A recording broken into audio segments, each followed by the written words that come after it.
Fala, família de viajantes, sejam muito bem-vindos a mais um vídeo aqui do canal.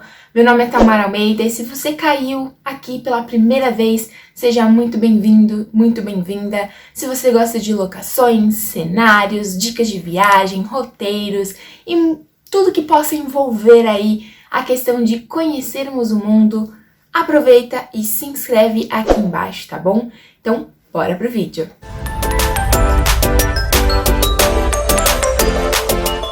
Galera, hoje eu vou trazer um vídeo que não é tão animado, que não é tão interessante, mas eu acho que é muito necessário. E esse vídeo é relacionado a um acontecimento no dia 11 de setembro. Então nós estamos aí, eu não sei que dia que esse vídeo vai ao ar, mas a gente passou agora por setembro, uma data muito marcante para os Estados Unidos e também para o mundo de forma geral. Então, o dia 11 de setembro de 2001 foi um dia em que marcou muitas vidas, muitas famílias, muitas histórias. E neste ano de 2020, completaram-se, 19 anos deste incidente. Você pode não se lembrar do que você comeu ontem, você pode não se lembrar de alguma conta que você tem para pagar, você pode não se lembrar de muitas coisas recentes, mas com certeza você vai lembrar, se você já tem alguma idade, de entendimento, você vai se recordar desse dia. No dia 11 de setembro de 2001, eu me recordo que eu estava na escola e a gente ligou a TV para ver o que estava acontecendo no mundo. Era algo que a gente nunca fazia, que era de fato ligar a TV no meio da aula. E eu lembro que pra mim parecia mentira, pra mim parecia que eles estavam colocando um documentário. Pra mim foi bem chocante, Em 2001 eu tinha apenas 9 anos, mas eu me recordo bastante da sensação de pensar, isso não é verdade. Então, para o pessoal que é novo, pro pessoal que não se recorda, ou porque nasceu depois, ou então porque era muito criança, eu vou contar então pra você o que aconteceu e dar um embasamento do que aconteceu. Eu acredito que se você já tem aí pelo menos mais de 15 anos, você já deve ter ouvido falar, mas eu vou trazer aqui pra vocês. Lembrando, gente, que são apenas fatos. Fatos históricos, acontecimentos históricos. Eu não vou dar a minha opinião, eu não vou colocar nada pessoal dentro desse fato, mas eu achei importante trazer aqui para vocês, porque foi um acontecimento marcante não só para um país, mas para toda a humanidade, para a história da humanidade, para a história do nosso mundo. Então, eu achei importante vir aqui e trazer para vocês esse conteúdo como uma forma de homenagem, tá? Existem homenagens que são feitas lá nos Estados Unidos, que são apoiadas pelo governo, em que as famílias se reúnem, que as famílias dão entrevistas, mas esse ano, por conta da pandemia, diferente, do que normalmente acontece, que são as entrevistas ao vivo, pessoas envolvidas neste episódio, elas acabaram gravando e enviando para as redes televisoras. Bem, então o que aconteceu nesse dia? Nesse dia tivemos aí atentados a Torres Gêmeas, do World Trade Center, e também um atentado ao Pentágono. Bom, esse acontecimento, esses ataques, eles representaram muitas coisas para a humanidade e para o país, principalmente, para os Estados Unidos, mas principalmente representaram um ataque à soberania dos Estados Unidos, até então o maior país do mundo. E quando eu digo maior país, é o maior país com poder econômico e militar. Bom, então como eu falei, vou trazer aí um pouquinho da contextualização, o que acontecia em 2001, o que aconteceram alguns anos antes, que culminaram aí neste ataque. Novamente, não vou colocar aqui, expor minha opinião pessoal, ou o que eu acho, ou o que eu não acho, ou o sentimento que eu tive na época, mas sim contextualização histórica, tá bom? Então, como a gente estava em 2001? Bom, a gente sabe ali que no Oriente Médio, alguns países são muito conhecidos por possuírem uma reserva de petróleo muito grande. Então, o que aconteceu? Visando o controle da Península Arábica, os Estados Unidos estimularam um conflito entre o Iraque e o Irã. Esses dois países em específico são países que tinham grande potencial de domínio sobre a região, Como eu falei, que possui uma grande reserva, maior reserva de petróleo. Então, para que os dois potenciais entrassem em conflito, os Estados Unidos estimulou, a fim de neutralizar essa potência deles, a fim de neutralizar os poderes individuais desses dois países. Ou seja, se os dois maiores países, né, com maiores potências de ser donos daquela região, tiverem conflitos entre si, os Estados Unidos conseguiria se destacar, conseguiria então tomar o controle daquela região. Ao mesmo tempo que isso acontecia, Saddam Hussein ele acaba tomando poder, né, começou a governar o Iraque e foi responsável por atacar islamitas e grupos xiitas no país, iniciando então uma grande guerra, um grande conflito. Esse conflito entre o Iraque e o Irã, além de todos esses conflitos internos do Irã, né, relacionados ao governo, os Estados Unidos eles acabaram incentivando esta guerra, né, fazendo, né, garantindo que ela durasse mais do que o tempo necessário, fornecendo inclusive armamentos e colocando aquele foguinho ali para os dois países permanecerem em conflito. Além disso, voltando uns anos, por volta de 1979, nós tivemos a Revolução Islâmica no Irã e também a crise de petróleo em 1973. Essa crise de 1973 foi causada pela OPEP, que é a Organização Mundial de Petróleo, a partir do momento em que ela fez crescer o valor deste petróleo. Bem, e o que foi essa Revolução de 79? Foi uma revolução religiosa e conservadora que derrubou o governo pró-ocidental, ou seja, o governo que era a favor das políticas e tudo que acontecia no Ocidente, e instaurou aí um governo xiita. A partir do momento que essa revolução aconteceu, o governo dos Estados Unidos, né, os Estados Unidos acabou perdendo muitas alianças que ele tinha dentro do Oriente Médio, inclusive do Irã, que era o seu maior aliado e potencial aí nessa questão do petróleo. Sendo assim, o que os Estados Unidos fez? Pegou e começou a impulsionar e a promover ajuda e financiamento e envio de armamento militar para as pessoas que eram contra essa revolução que acontecia. Esse financiamento de armas, esse financiamento de dinheiro para esses grupos contra-revolucionários fizeram com que algumas pessoas, alguns nomes importantes, como por exemplo o palestino Abdullah Azzam, fazendo com que ele convocasse então uma jihad, que é uma guerra santa para os muçulmanos. Essa guerra, né, esse jihad, era contra os soviéticos e posteriormente teve aí o envolvimento de Bin Laden. Eu acho que Bin Laden é um nome que aí todo mundo provavelmente conhece. Bom, muitos outros acordos e influências, né, por parte do governo americano fizesse com que os países na região se sentissem vulneráveis. Afinal, tudo que eles tinham que decidir ou tudo que eles faziam tinha interferência do governo americano.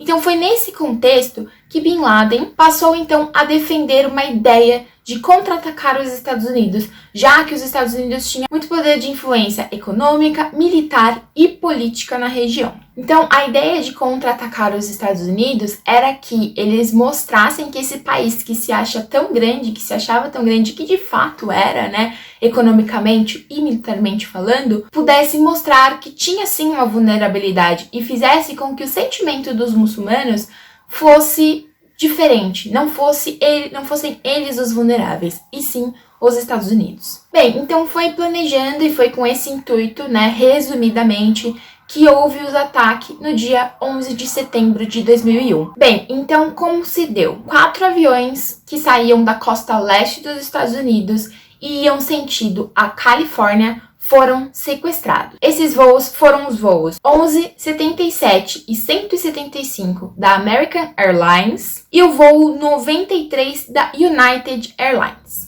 Bem, o voo 11 da American Airlines, ele tinha 92 passageiros e eles saíram em direção a Los Angeles, na Califórnia. 45 minutos depois de decolar, ou seja, às 8h46 da manhã, esse avião atingiu a torre norte do World Trade Center, entre os andares 93 e 99. O voo 175 da United atingiu um pouco depois, cerca de 20 minutos depois, às 9h03, a torre sul do World Trade Center e também tinha como destino Los Angeles. Pelo voo 175 da United atingir a torre sul mais ao meio, o desabamento aconteceu muito mais rápido. Por volta das 9h59, a torre sul já estava no chão, enquanto a Torre Norte, que foi atingida mais cedo pelo voo da American Airlines, acabou caindo depois, por volta das 10h28. Enquanto isso, o voo 77 da American Airlines atingiu o Pentágono por volta das 9h37. Para quem não sabe, o Pentágono é a sede do Departamento de Defesa dos Estados Unidos, então vocês podem imaginar aí como era o sentimento deles, tanto pelas perdas, né, e por todo o ataque,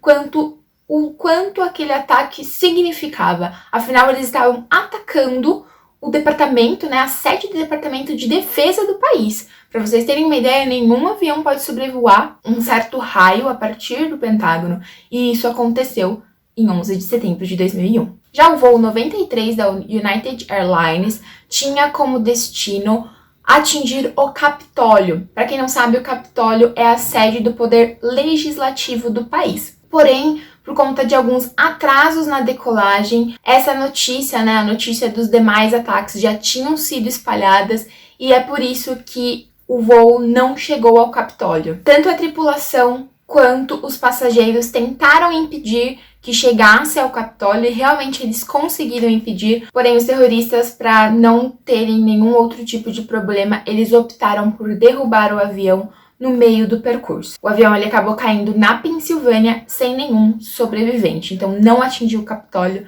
porém também não houve sobreviventes deste voo. Ao todo, 2.996 pessoas envolvidas morreram, sendo 2.606 em Nova York, afinal, o World Trade Center ele fica em Manhattan, né, na ilha de Manhattan, em Nova York. 246 pessoas nos aviões e 125 pessoas no Pentágono. As 9 pessoas que faltam aí nessa conta são justamente os terroristas, né, que proporcionaram este ataque.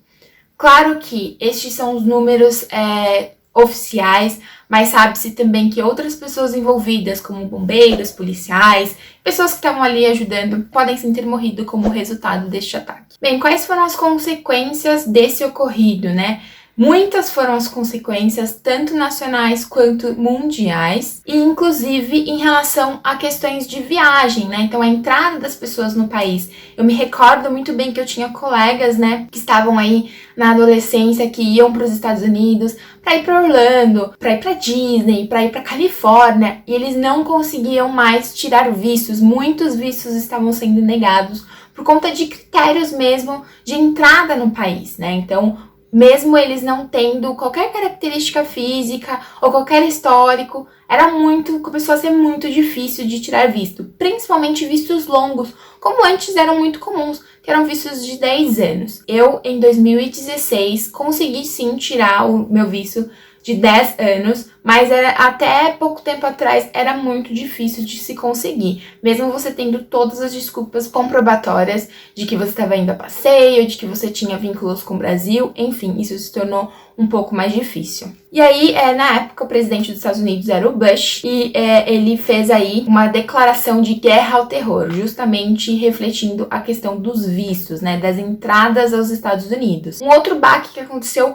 foi o baque econômico, então eles fecharam a Bolsa de Nova York, uma das bolsas que mais influencia economicamente o mundo, e isso não acontecia desde a Segunda Guerra Mundial, que terminou em 1945, então realmente foi um baque econômico muito grande. Foi também nessa época que medidas restritivas nos aviões também foram implementadas, então, por exemplo, aquela questão de você não levar líquidos acima de 100 ml dentro da sua bolsa de mão, por exemplo, foi estipulada aqui nesta época. Além disso, o isolamento do piloto. Antes as cabines elas eram mais acessíveis. Hoje existe o isolamento do piloto ali dentro da cabine, e isso não existia antes e foi implementado pelo Bush nessa época, após os ataques. Antes do atentado, o World Trade Center é um complexo enorme de 7 edifícios que contemplavam centenas de empresas e escritórios e foi fundado em 1973. As Torres Gêmeas tinham em torno de 417 metros de altura e, na época, era um dos edifícios mais altos do mundo. Eu dei uma olhadinha na época e eu me recordo que algumas pessoas que estiveram lá nas torres diziam que era tão alto o edifício, que era como se desse para ver a curvatura da Terra. Então, representava uma imponência muito grande, sendo também que eles estavam na ilha de Manhattan, né, que é um lugar super representativo e de grande potencial lá no solo americano. No dia dos atentados, cerca de 15 mil pessoas estavam trabalhando no local. Lembrando, gente, que tudo isso aconteceu um pouquinho entre umas 8h30 e as 10h30. Nesse horário tinha em torno de 15 mil pessoas trabalhando nesses escritórios. Bom, no 10º aniversário do atentado, ou seja, em 2011, por volta de maio de 2011, os Estados Unidos abriram o Museu e Memorial 11 de Setembro, no lugar exato onde as torres ficavam. 2.241 árvores foram plantadas no local, rodeando aí esse terreno, e além disso foi implantado, né, um monumento de bronze onde estão gravados os nomes de todas as pessoas que faleceram. Os edifícios, eles ficavam numa das esquinas mais importantes ali de Manhattan. Eu visitei em 2018 o local e eu vi que as pessoas colocam flores, né, lá nos buraquinhos dos nomes em memória das pessoas que estão lá. É muito gigante, é muito gigante. Eu não consegui entrar no museu, então o memorial é uma grande praça, né, que tem essas árvores e esse monumento de bronze com os nomes, mas dentro do museu eu não me senti bem para entrar. Por quê? Minha experiência. No local onde eram as torres, eles fizeram como se fosse uma queda infinita. Então, você vê a água passando por ali, é como se fosse uma piscina gigante, caindo água, né? E você não vê o fundo dessa queda. Eu vou deixar uma foto aqui que eu tirei. Eu não consegui tirar muitas fotos lá, porque eu queria respeitar muito o local. A energia dali é muito pesada, mesmo não sendo do nosso país, mesmo não sendo nossa família, são pessoas e carrega um peso, assim, muito grande, mesmo você indo lá depois de tantos anos, dá um aperto enorme, enorme no coração, e não tinha sentido eu ficar lá tirando fotos, ou ficar, sabe, sorrindo, ou qualquer coisa nesse sentido, mas eu quis guardar como lembrança, então vou deixar uma foto aqui do lado pra vocês. Tem algumas outras no meu Instagram também, porque eu tento sempre relembrar as pessoas disso, não como dor, mas como a gente precisa pensar um pouco mais, sabe, em questão de humanidade. Então, como eu falei, nesses buracos, né, de bronze, onde estão os nomes das pessoas vão lá e prestam homenagens, colocam flores. Essa queda, né, é como se realmente o sentimento que eu tive é como a queda daquelas torres deixou um buraco não só no chão, mas um buraco numa nação, um buraco nas pessoas, um buraco no mundo, assim, sabe? E você não vê o fim daquela queda, sabe? Então, realmente me traz um aperto até hoje. Eu tô aqui fazendo esse vídeo relutando, porque realmente é um pouco complicado, na verdade é muito complicado falar a respeito. E isso, gente, como eu falei, né, eu não sendo americana, não tendo famílias envolvidas no acidente, mas é algo que realmente mexe com a gente. E aí, pra você ver o memorial, essa parte da praça, você não paga nada, você vai lá, você visita, é bacana você ir, não só como um ponto turístico, mas pra você refletir um pouco disso.